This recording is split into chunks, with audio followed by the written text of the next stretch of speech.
Don't let our big-time production value and celebrity names fool you. Looking at you, Producer Dave, but Rockfight LLC is a small business and growing brand. And even though we have our own consigliere, he advises on other matters, we've got to consult a lawyer every now and then on the legal structures that every business needs. But for a small business like ours, the cost to hire general counsel or pay a retainer is a non-starter. So what's an outdoorsy founder to do? I mean, come on, we're not flashing that outside money. Enter Conatus Counsel. They can help your business with fractional general counsel and legal services, from strategy consulting to advocacy and government affairs to real-world implementation for outdoor recreation industry businesses.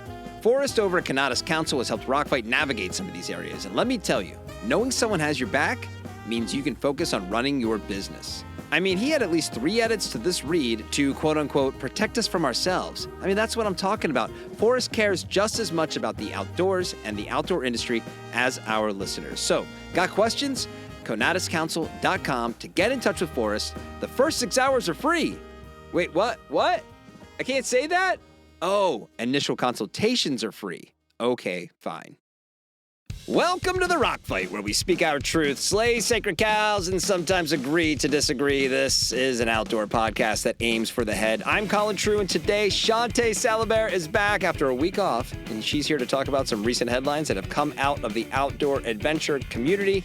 But before we get to that, did you miss Monday's episode of the Rock Fight? How about Tuesday's newest open container? Who else tends to your podcast needs as much as Rockfight LLC? No one. Go get caught up on all of our pods and be sure to click follow wherever you're listening. Lastly, are you headed to Switchback in June? If so, be sure to put the Rock Fight live on your agenda for Tuesday, June 17th at 5 o'clock in the Trailheads Theater. I'll be there with Shawnté and Owen, producer Dave. It's going to be the event of the summer that's at the event of the summer, so do not miss it. And all right, stick around. We'll be right back.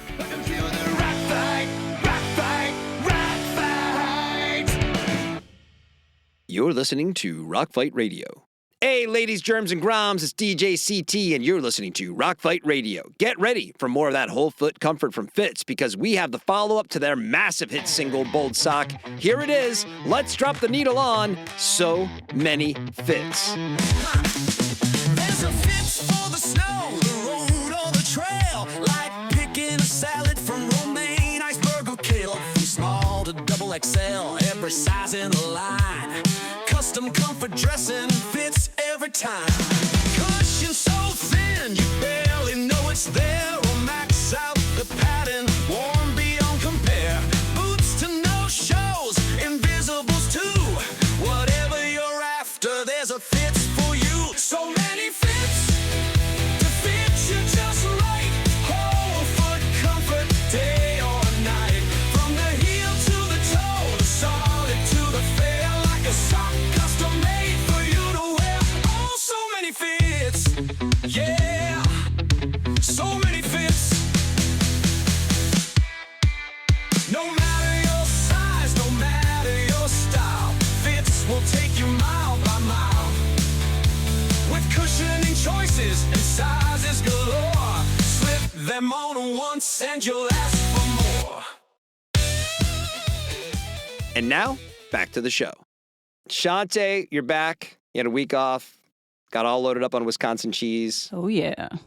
Did you have some New Glarus? I didn't. Spotted cow? I didn't. They don't have a gluten-free variety, but I went to Culver's several times. Is that anybody? If anybody knows Culver's, that is the home of frozen custard, if you ask me. And we cannot get it here in California. It hasn't made it this far west. Like, it's stopped in Utah.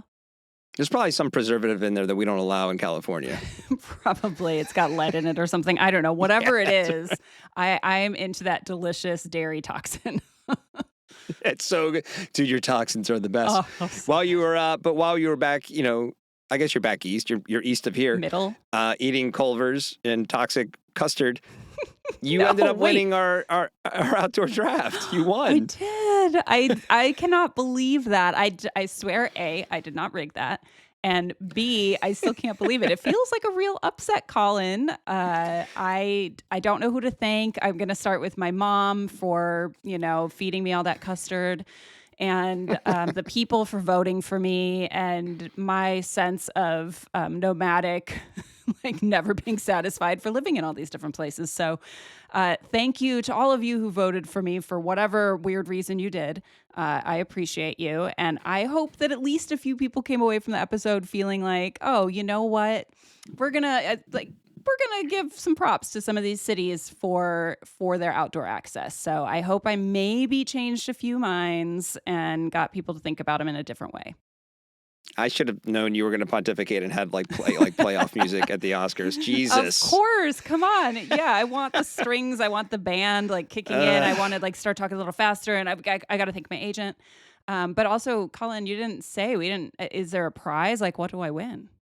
No, because I lost, so there's no prize. What was the prize going to be if you won? You win. That's the prize. I was recording some open container stuff with Schnitzbot earlier, and I'm like, man, we lost. He's like, yeah, how did that happen? I'm like, I don't know. But the city girl, she won. My apologies to both of you, but especially to Doug, who do not apologize for winning. You played.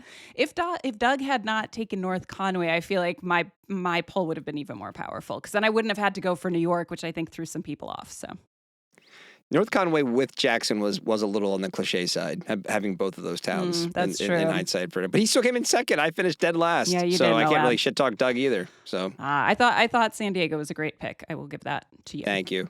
In hindsight, I should have taken Los Angeles. I should have known you. I should have cock blocked you. Could have I don't know why I didn't think of that. Like, that would have been so good. Of course, she was going to take LA. I absolutely knew what I was doing when I went for Fayetteville first. So you did. Yes. Well, that was the thing. That was that division was or category was thin. Yes. So that was definitely the right call. Success. Well, our top stories today are presented by your hub for ultralight gear, Garage Grown Gear. Head to garagegrowngear.com and check them out. And we start today with a couple of endurance sports stories. This one, I think you sent this one to me. This is spectacular. There's a new app called Fake My Run, and it's available to runners or would-be runners who want to participate in the social ecosystem of Strava, but they don't want to do the hard work. So according to an article in the Daily Mail, Fake My Run, quote, lets users create custom running routes that look realistic on fitness tracking platforms like Strava, end quote. And then, by the way, this is not the first falsified results kind of platform. Last fall, it was also reported via the Daily Mail. They seem to have a thing for this. I don't know why they keep I haven't seen this covered anywhere else. They love saucy news. So apparently there are runners who are paying, quote, mules, to run their routes for them. So like, hey, Shawnté, can you go run a 10K and then send me your results and I'm going to upload it like I ran the 10K. The best thing is I'd probably run it slower than you, so... Would you just gently jog this for me? Oh, hell yeah, I will, Colin. But... So what do we think? Is this insane? Is it ingenious? Is it another word that starts with in? I mean, it's some sort of kind of both this totally inglorious, sense. Inept. Yes, right? Both good words.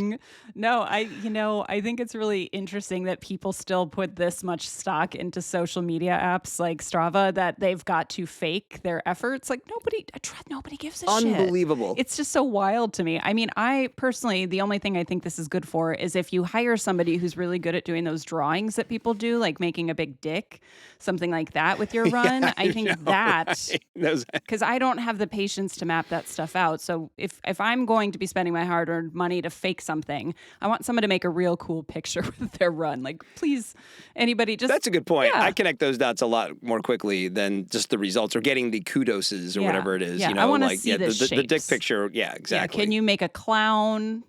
Could you make my face in the run? I'm really good at squares, maybe a rhombus, depending on the place I'm running. But that's an oval, a lumpy, an amoeba. But that's about all I can do. I wish I could make a shape. This goes back to me being a woman and wishing I could pee in the snow. But You can pee in the snow. You are allowed to just pee in the snow. I actually have peed in the snow. I'm sorry, women. No. You go find a bathroom. I feel like I should rephrase that. What I meant to say was pee my name in the snow, but I think I could try for maybe an S, but I think that's all the lower body strength I'd have. Frankly, even if you did have a penis, your name would be difficult. It's a lot of letters. You have an accent. Yeah, because you have to stop the flow for a second, let it go again. You got to pinch it off. Yeah. Maybe I need to maybe I'll hire a Strava Fake My Run person to make my name, but wait till the winter and I want them to pee run it. Fake my P name. Fake my P I name. bet someone would pay for it. Someone would. There's a fetish for that. It never ceases to amaze me the lengths people will go to things. Like I feel like if you're really faithful in a relationship, for me anyway, is it because I'm really faithful, or is it because when you start to really kind of piece together how you need to cheat on your partner, man, it's a lot of work. It's just like, okay, so now I got to pick a night. I got to meet somebody. I got to go out with that person. I got to make a plan to get away with it. I mean, it's just too much. At some point, aren't you like, I'll just get a divorce? I can barely lie to my mom. As a kid, the worst thing I ever lied to my mom about was what I had for dinner at the Boys and Girls Club. And she caught me because I'm such a bad liar. She's like, what did you have for dinner tonight? I'm like, I made up a whole Thanksgiving spread. And the truth was that night they didn't have hot dinner. So it was peanut butter and jelly. And she called the club because whatever I said sounded so fantastic. I was like, Henry VIII was there. And she called the club and they're like, we had PB&J tonight. So I got grounded one of only 2 times in my childhood I ever got grounded. Because you're so just lying. And you could have just said easily, PB&J. I'm just an honest girl. Right. I can't. Yeah, I'm bad at lying. So you know that 99.999% of the time I'm telling the truth. I could never fake my run. Well, think about the lengths you have to go to and the result. You must be you are so just needing those clicks or the recognition of somebody that you did something that you're going to pay. They're paying people, not even pay for the app, but you're paying a mule to send you their results. I just want to know who's doing it. So if anybody out there knows anybody using this, if you're using it, we will talk about it anonymously. We'll give you a code name, okay? Yep. And then we'll share your story on the Rock Fight. Please email us. 100%. myrockfight@gmail.com. And if you don't want to talk to us, you can send us a voice memo. I mean, memo, yes. Tell us. You can use one of those transformers to change your voice. You'd be like, Bill reached out to me on Strava, and I charged him $150 a mile. Wait, maybe this should be my side hustle. I'm guessing it's probably like an OnlyFans thing where if you saw what they're earning, you're like, me, maybe I could compromise your morals to make money off of it. I'd love to make money off of your compromised morals. I would absolutely. I mean, I really would. I genuinely would like to hear from somebody. If you are a mule, this is all I want. If you're a mule, reach out to myrockfight@gmail.com. Whether you're a mule or just somebody who's using this service, I want to know about your life. Why? Yeah, it's genuinely intriguing to me. I'm not surprised given the world we live in and what things like OnlyFans and things like that existing. This makes sense, but it's also like, oh my God, you can hire someone for everything, I guess. I guess so. The next endurance story we had was per people.com. And we have a new mom who won a 100K ultramarathon despite starting 30 minutes after everyone else and stopping to breastfeed her 6-month-old baby at aid stations along the way. And a post on Instagram, Stephanie Case. Colin, just in case you're wondering what the was, Colin just blinded himself with his beauty ring light. God damn it. Wait, is it the headlamp? I said post on. And it went to on and said it's coast on. That's what it's Coast Arc. Too much technology, Colin. This is Coast why Arc. I just go with the analog boob lamp above my head. Oh, I'm blinded now. All right. Can barely read anyway. In a post on Instagram. Now I have to leave this in. Colin keeps getting blinded by his headlamp that he's using as a ring light. Your skin does look glowing, though. I got to get in touch with Julie at Coast and say, no more. Oh. Woo! All right. In a post on Instagram, Stephanie Case posted that she had no expectations for the race, which is why she started late and could not believe she had won when she crossed the finish line. More shocking to me than the results of the race itself or her winning was the lack of negative comments on the Instagram post. I'm like, let me look through here. Truly I guarantee you somebody's going to say, I really couldn't. I went pretty far down. I didn't see anything. I mean, Colin, women are superheroes. That's all I could think of when I saw this story. I was like, I had to read and then read again. Like, she did what? But you know what? It honestly made me think about, and this is tangential, but you know me, I love a tangent. But it made me think about somebody like Allison Felix, who, if you're familiar with track and field or you're an Olympic nerd, she's the record-breaking Olympic track and field star. And she wrote this killer op-ed some years ago exposing, so she was a Nike-sponsored athlete, and she basically exposed their shitty stance on working with pregnant athletes. Oh, right. Yeah, I remember this. And she ended up later on testifying in Congress about maternal mortality rates. She's such a badass. And it just makes me think about how many women, we still haven't gotten to a place where we think women can do it all, even though women are constantly doing it all. So Right. kudos to Stephanie Case, because that is badass. I mean, winning a 100K ultra is badass in itself, but like, what an incredible way to start a race. Like, oh, I'm just going to take my time, breastfeed my baby, and then I'll just go for a little jaunt, see what happens. Is it that impressive, or is it more of a statement on how bad the other runners were? I'm going to give her some credit here. I think she probably just hauled ass, but Was she like, Jesus, you people were slow? she's like, I was breastfeeding a baby. I was a half hour late. I'm breastfeeding My over baby here. could beat you. Or there's something really incredible in her breast milk. I have no idea. I have to see how fast the baby Oh is. no! You just see. I was all like excited about the story. Now you're like, I'm waiting for like the PED scandal to No, break. just like natural endorphins. Stephanie, your child is quite muscular. Why What's does your going on child over have there? a six-pack already? Look at the calves on that kid. No, that was but it just great, and I loved. She was just really seemed genuinely surprised that she won. So like, what an incredible day for her. Truly. Shawnté, would you like to read us out of this segment? Yes, especially since I know the one thing I'm not going to say. All right. Dreaming of your next backpacking trip this summer? Well, Garage Grown Gear can help your dreams become a reality. They're your virtual one-stop shop for all your ultralight backpacking gear needs and wants. From the big three, that's ultralight backpacks, shelters, and sleep systems, to all the accessories and small gear pieces that are just as essential. Garage Grown Gear, not GGG, is known for carrying all the latest gear from small, cottage, and ultralight gear brands, some of which you can't find anywhere else. Check out the link in the show notes, and happy trails this summer. I'd like to apologize to our sponsor for my co-host not reading the copy accurately. I'm a rebel. I could not say, you cannot just put three G's next to each other and expect me, who this is my first ad read. I can't say three G. It's just gonna, like, I'm gonna malfunction. Mouths don't move like that. GGG? No, it just sounds like It's kind of like saying in Gigi. In G- It's kind of like that. we already know that I can't do that, so I tried. All right, our next story is presented by Oboes, who loves hiking. And as the Cupid of the outdoors, Oboes wants to help you love hiking just as much as they do. So I think you sent me this one as well. Oh, According I to did. NBCnews.com, last month, 2 hikers in the Adirondacks had to call 911 to report that a third member of their party had died while the group was hiking Cascade Peak.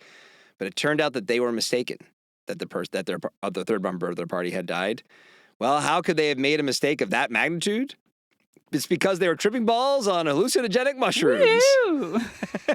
The hikers also reported that they were lost, but officials later determined, quote, that they were in an altered mental state. So, what's the lesson here, right? You're out there, you're eating mushrooms, you think your third person is dead, you dial 911.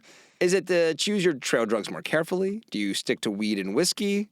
Understand the difference between micro and macro dosing? Like, where do you go with this? I mean, I think you need to do your drugs in flat places. You probably need to have an observer if you're going to be out in the wild doing this. I mean, personally, I've done gentle hallucinogenics in the desert, which feels like the right place for it. But honestly, like, I'm in enough of an altered state when I'm out there, just absolutely, especially on a hot day or if I'm doing a bunch of altitude or whatever. I don't need drugs. I don't need to add to that altered state. Like, I'm high on nature, but also my own exhaustion. So I'm good, guys. This is not where I want to do my drugs, is in the Adirondacks. I totally agree. I think I want to call on the good folks at Point Grey Pictures, which is Seth Rogen's production company. I think we need to have a comedy go into production later this year, if possible. Oh, yeah. I'm ready now. I picture this in a scenario. I'm imagining the third person just passed out, maybe. They had right? to just passed out, and the other two are tripping balls, and they're like, "Oh, dude, he's Bill's dead." Oh yeah. Well, listen, Seth. Oh God! Call 911. He's dead. Yeah, you have the one freaking out, and you have the one that's so stoned they can barely talk. So I think you and I obviously need to be, executive producers here, but as long as we don't have to kick in money for it, we're just producers in name and Maybe cachet. you could write. You want a writing credit? Yeah, writing story by credit. I mean, really, yeah, I think we could write it together. They could produce it. I think Seth, Seth and I have a connection because he does pottery, I do pottery. Love it. I mean, there we go. Frankly, I would do it for free if I could get a cameo in season 2 of the studio. Not that I don't know, like no one knows who I am, but like. But they will I love once that you're show. on season 2. That's right. After you perform live at Switchback Spring. That's good callback. That's right. Yeah, this is a good one. I mean, there was a very short article. I was kind of, and I this want is, more, I remember, really. Yeah.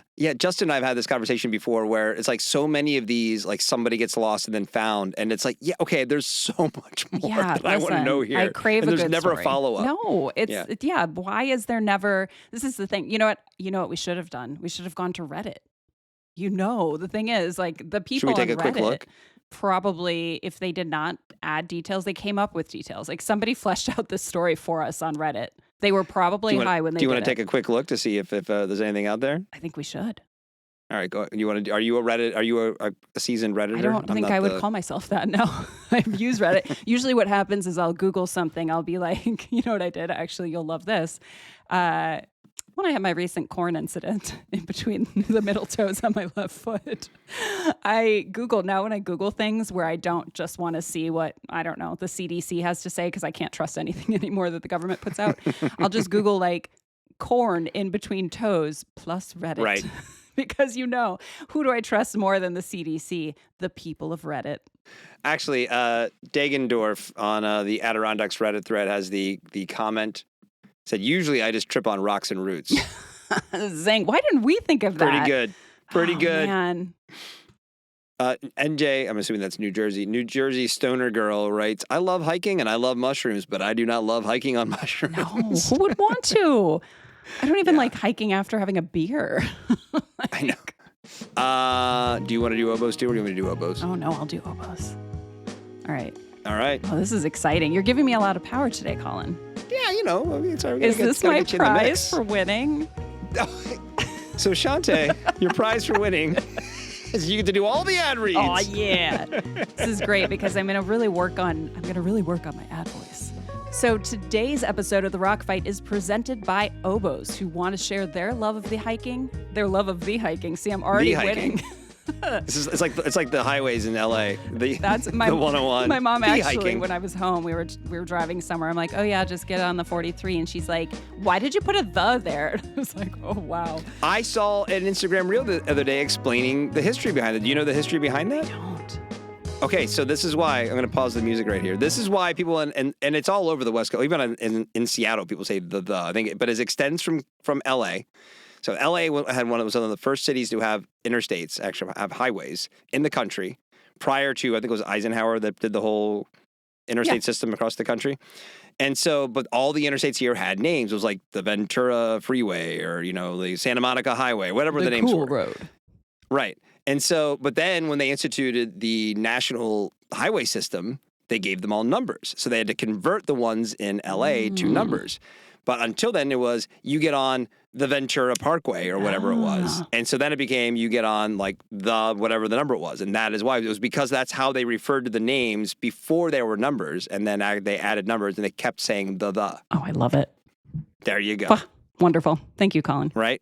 I was so excited to learn that because I always thought it was weird. Like, why do they do that It is weird, but I just never questioned it, apparently. I know, me either. It's like, oh, this is what they do. Until my mother shamed me. All right. So anyway, the hiking. Let's go back to the hiking. So today's episode of The Rock Fight is presented by Oboes, who want to share their love of hiking, and we want to help them by uncovering all the different reasons we love to take the long walk, including the following. Number 1, to take moody photos in flannel. Yes. Got to put on your flannel. Whether or not it's Get fall. out there and look, grizzled. Yeah, emote. Set the mood. Yes. It's nature emo. It's great. Nature emo. That's good. Number 2, because nobody clicks like on your couch selfies. Seriously. Right? It depends on the couch Lame selfie. It's true. Depends on what else you're doing on the couch, I guess. Brown chicken, brown cow. Number 3, you get to call sandwiches fuel. Yeah. That night when you lied about your dinner, you were fueling on PB&J's. Thank you. That's right. If you could go back and tell my mom back in the day, maybe we could rewind. You unground her. Unground me because that was devastating. All I could do was just sit on the floor in my room and listen to my Walkman. Boring. And number 4, hiking means the Bridger Boot Collection. The Bridger Ridge is here to help you smooth out the rough trails in front of you. With enhanced stability and protection, the Bridger Ridge is Oboe's first boot with Gore-Tex. So bring on the smiles and the miles in the Bridger Ridge. And if you find yourself near Conway, Arkansas this summer, hop on into Wilkinson's Mall for the largest collection of boots and shoes in Arkansas. And you can get your own. Is that sorry. AR? Boots and shoes. Woo-hoo! And you can get your own pair of Oboe's Bridger Ridges. So to pull us out here, this hiking appreciation moment is brought to you by Oboes of Bozeman, Montana. Certified B Corp 6 million tree planter and inhabitant of the greater Yellowstone ecosystem, Oboes is the maker of premium quality footwear for the trail and the Cupid to the outdoor world. Oboes, love hiking. Good job. Well done. I did my, Just crushing it on the did ad my reads. best. Do you know how hot it is in my house right now, by the way? I don't have AC. So I'm Oh, no. So I'm just, and I had to turn my ceiling fan off so that it wouldn't be going Yeah. throughout the whole. Do you have a window AC in your bedroom at least? I have a little baby window AC. It's just Yeah. like I was living in New York again. It's a little. It was humid here over the weekend. That's, Yeah, that's I'm not rough, going to man. complain about the weather on the podcast in Southern California, but it was uncomfortable. Okay. Yeah, my armpits, my knee pits are sweating. I hate it when that Take a happens. cool shower before bed. I shall. Well, our last story today is presented by Lems Footwear, who is looking for retailers to come say hi and see what Lems can offer their shoe wall when they exhibit at Switchback next month. And according to SGB, the American Academy of Orthopedic Surgeons has reported that a rise in joint and bone injuries correlates with the surging popularity of e-bikes. Apparently, injuries are occurring across all age groups, so not just the 82, 12 to 14-year-olds I see ripping around my neighborhood every day. According to Dr. Brian Waterman, a spokesperson for the AAOS, just rolls off the tongue. The AAOS. If they don't say it like that, they should just fold now, like close the whole organization down. Ayos. Traditional biking helps build muscles, coordination, and bone strength. E-bikes, while convenient and appealing, reduce those benefits and raise the risk of serious orthopedic injuries. It's a trade-off that many riders don't realize until it is too late. So fuck off, e-bikes. That's my part. I'm adding that. Dr. Waterman didn't say that. Analog bikes win. Wow. Haters gonna hate. I mean, to be fair, I'm not a fan, but I'm also not a very good cyclist in general, so I don't know whether or not. No, I actually would like to get like a commuter e-bike. I do not want an e-mountain bike. I do not. It I is want to ride analog. weird. I'm just not into it. I get it. I've totally been won over to the idea behind it. Not for me. Now, maybe there'll come a time. I'm turning 50 this year. We'll see. Maybe I'll be an e-biker before too long on my mountain bike, but not right now. So. Wow. Yeah. I feel like people can't even handle cars, so e-bikes, all that fastness on a bike doesn't inspire confidence. But no, I know that they're great for people who, like, perhaps near future 50-year-old you, when suddenly all your joints just start turning into goo, I guess. You can go uphill in a bike if it gives you a little assist. But I also think, and I also don't like the ones I've heard that are a little like whiny sounding, but I don't know. I mean, I'm curious. This is really like the speed thing makes sense to me, that people are going too fast in these things and they're just spinning out of control, because as somebody who has spun out of control going too slow on a bike, I can see how it can happen. That's like when I was in Moab mountain biking there for the first time, I did not know what to do when I got to a rock. So I just hit my brakes, which of course, as you know, is the complete opposite of what you should do when you get to a rock.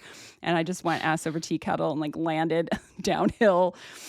Where were my gloves? My gloves were in my pocket. Where were my hands? Full of blood. And as I say, you're not gonna. There's really nowhere to land in Moab where you're not going to lose skin. No.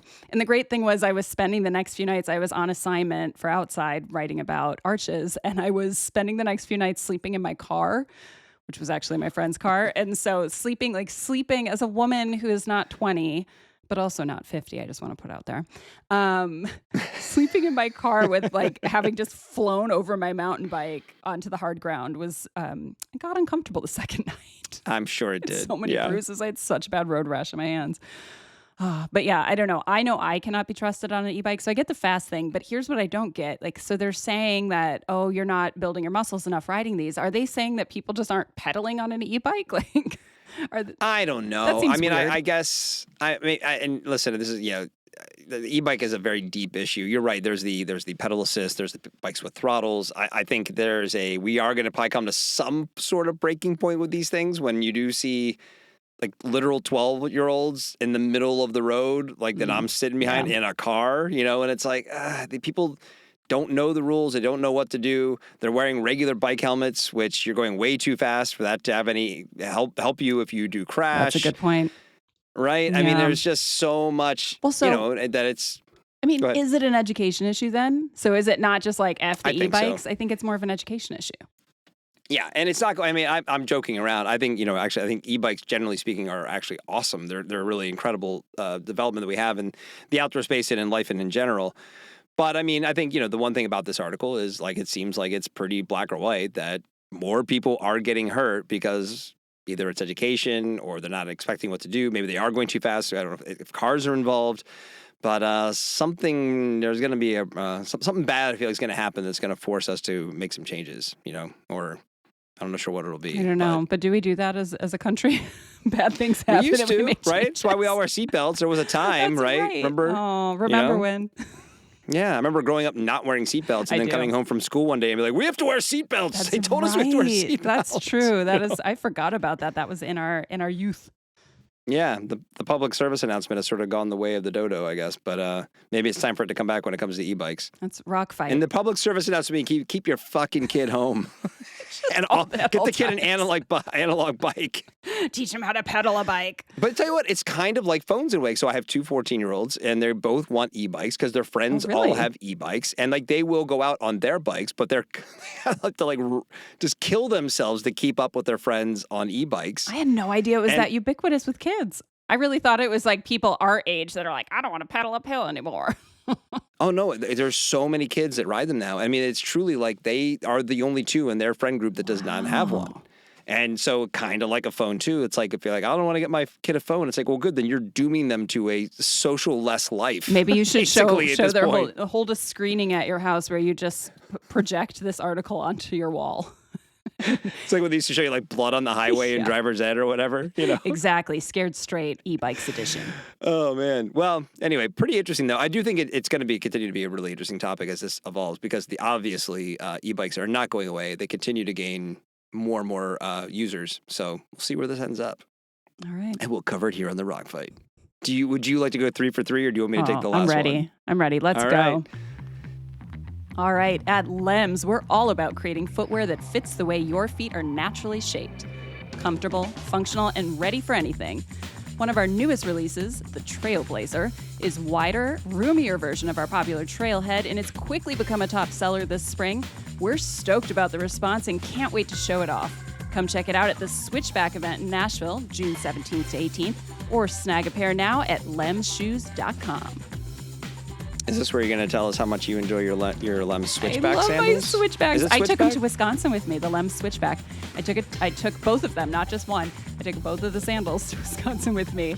And my mom's immediate response to these sandals, which I personally don't think are attractive sandals, was, well, those are cute. So if Midwestern moms like them. Yeah, so I had to then defend my honor and say that, well, it's not about how they look, it's about how they feel on my feet, Mom. They were really comfortable, okay?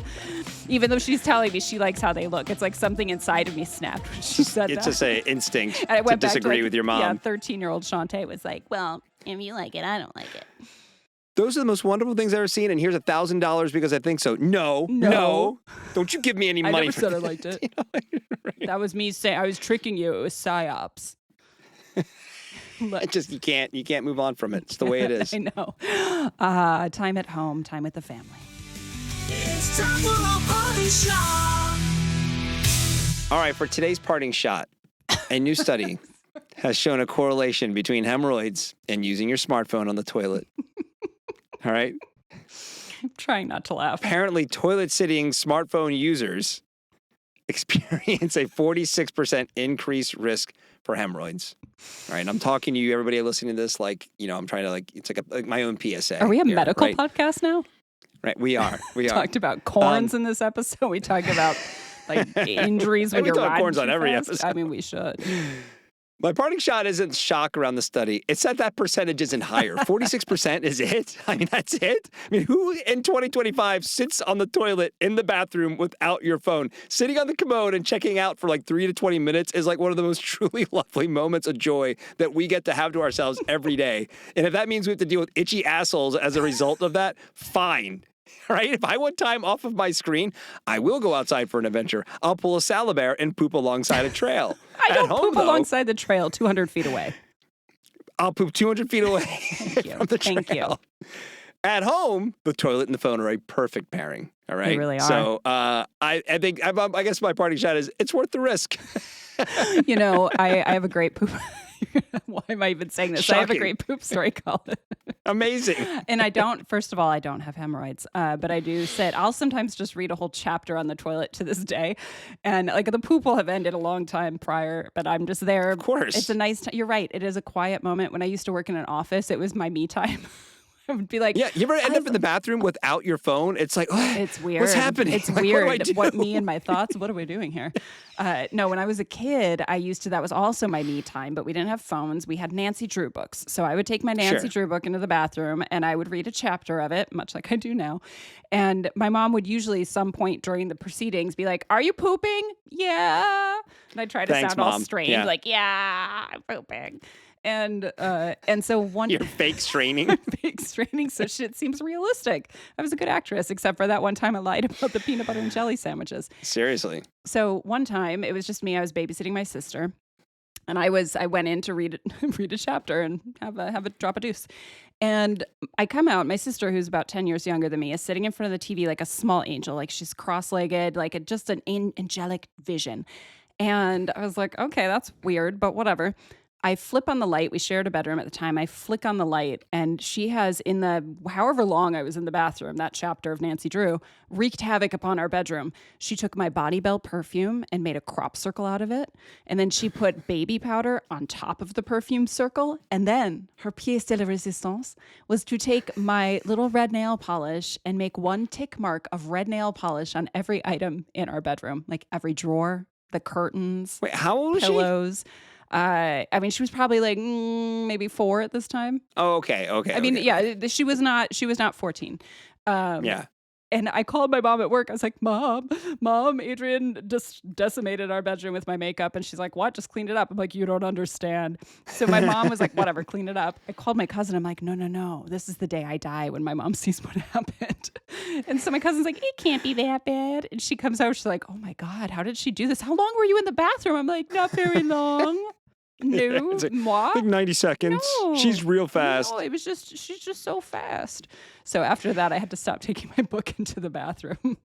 See, it's like, don't worry about hemorrhoids. Worry about your little sister wrecking your room. That's what'll happen. Yeah, that is a danger zone. So just keep up on anybody who might be in your vicinity when you're taking a long, restful poo. That's all I got. Anything else you want to talk about? Not at all. We've already talked about my favorite thing. Okay. We saved it for last. There's the other thing you won for winning the outdoor town draft. I feel I'm on cloud 9 right now, Colin, truly. All right, well, that is the show for today. We want your emails, especially if what did we want people to reach out? Oh, if you're a running mule, we want your emails. myrockfight@gmail.com. Is that or what? Or if you're paying for a mule, just any aspect of this. Please. I want the app developer to write us, like anybody. And if you've been propositioned, if anything, if you're related at all to muling for Strava, we want to hear from you. myrockfight@gmail.com. The Rock Fight's a production of Rockfight LLC. For Shawnté Salabert, I'm Colin True. Thanks for listening. And our guy Krista makes his back, and he's going to sing the Rock Fight fight song. See you next time, Rock Fighters.